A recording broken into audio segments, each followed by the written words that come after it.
Olá, eu sou Mônica Bento, eu estou compartilhando o livro Celebração da Disciplina, de Richard Foster. Estamos aqui no capítulo Submissão hoje, mas existem outros na playlist, se você não acompanhou ainda, pode ir lá e assistir os outros vídeos.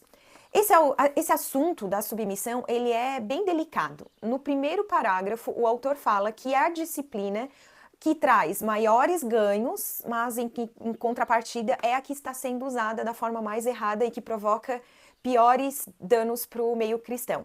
É quando uma autoridade, como um pastor, um bispo, usa o seu título para fazer manipulação e que a sua vontade seja estabelecida acima da vontade de Deus.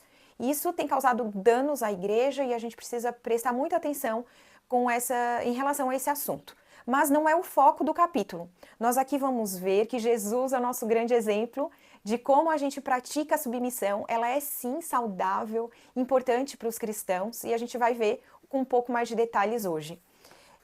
Antes disso, o autor fala que toda disciplina ela tem uma liberdade na sua contraposição.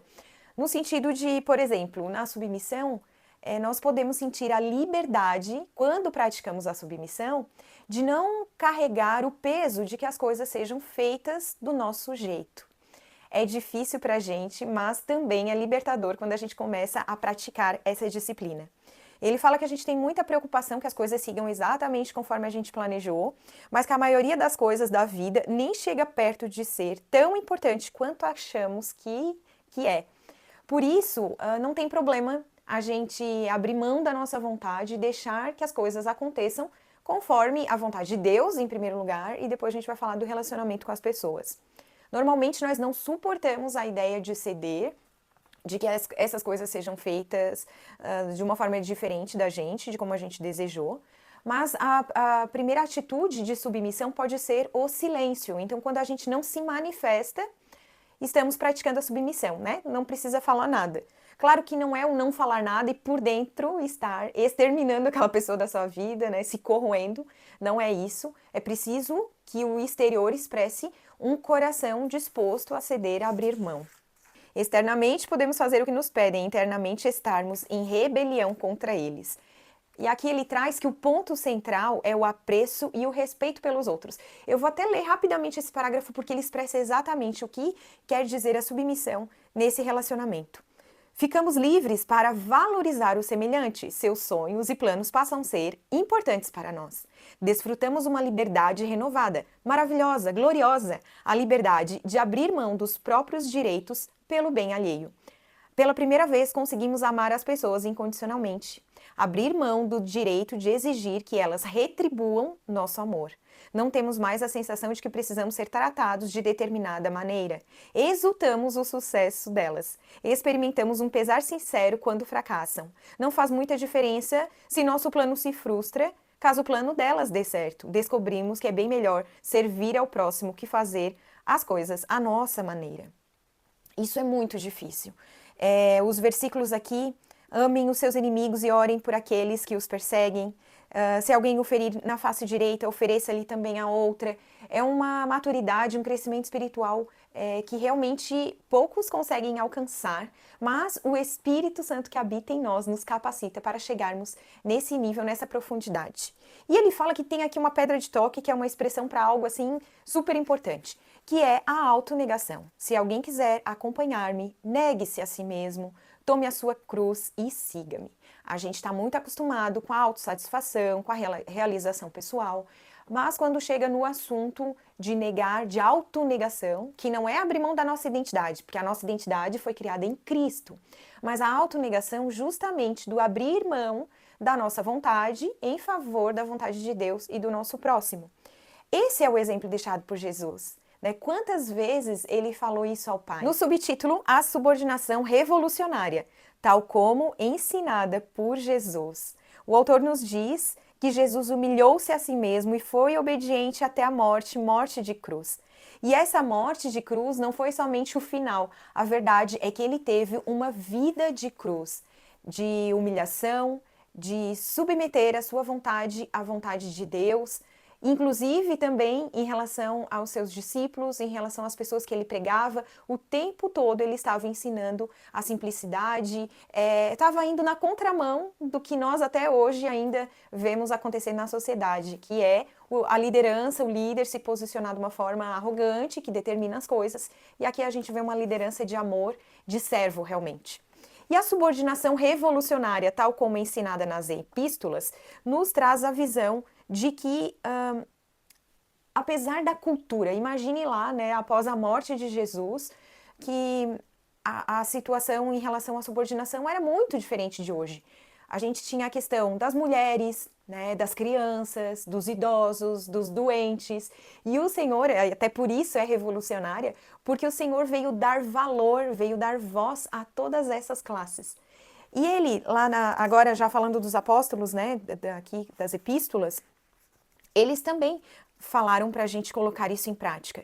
Então aqui a gente tem o primeiro chamado das epístolas, a subordinação, é para os que em razão da cultura na qual se encontravam já eram subordinados. Então, como eu falei, mulheres sujeitem-se ao seu marido, filhos obedeçam aos pais, escravos obedeçam em tudo a seus senhores.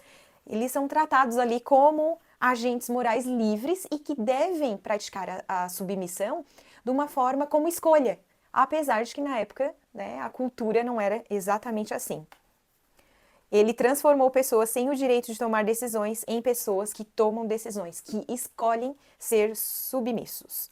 E aí depois vem falar de um outro grupo que já era submisso. Então, os homens, maridos, amem cada um a sua mulher. Pais, não irritem seus filhos. Senhores, deem aos seus escravos o que é justo e direito.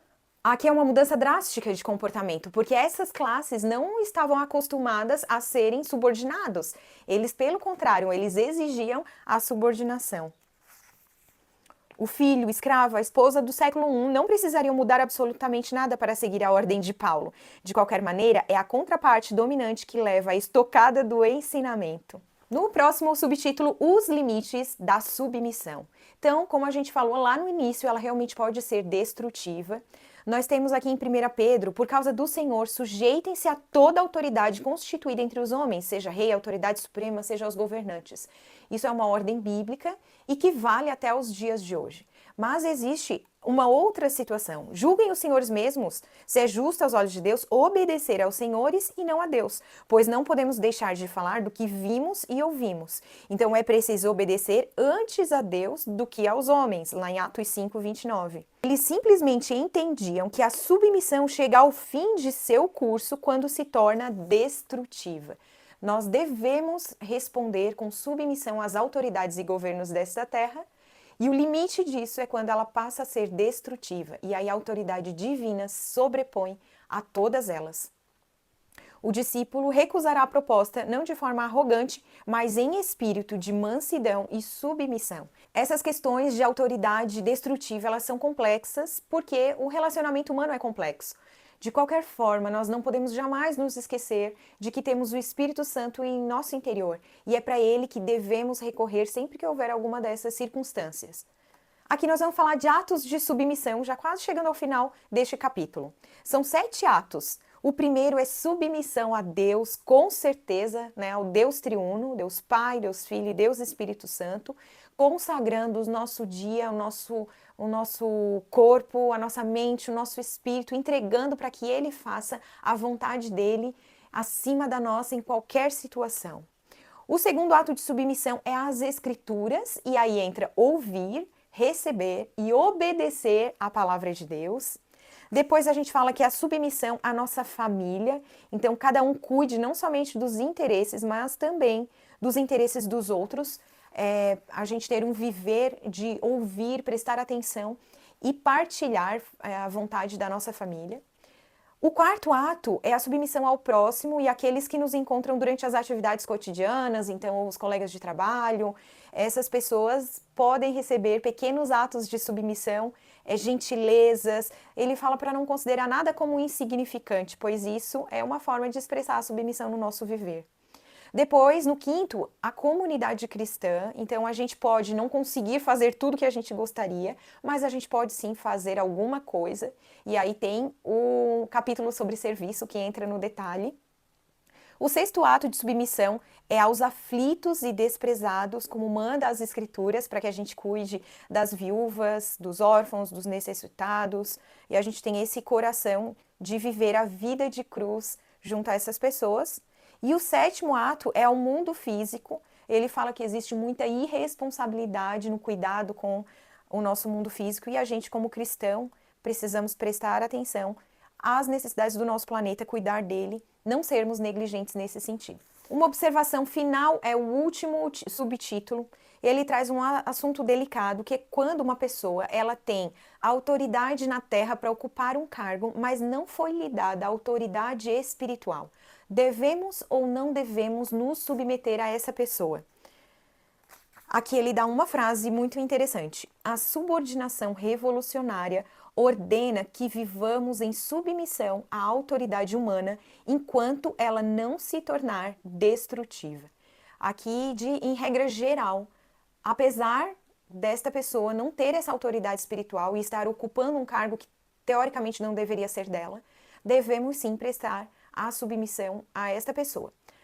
Atentando para esse ponto da submissão destrutiva, de uma autoridade onde o governo ali está voltado aos desejos próprios, à manipulação, aquela questão inicialmente trazida.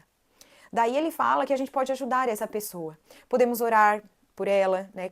E até pedindo que haja autoridade espiritual para que ela receba o poder e seja renovada.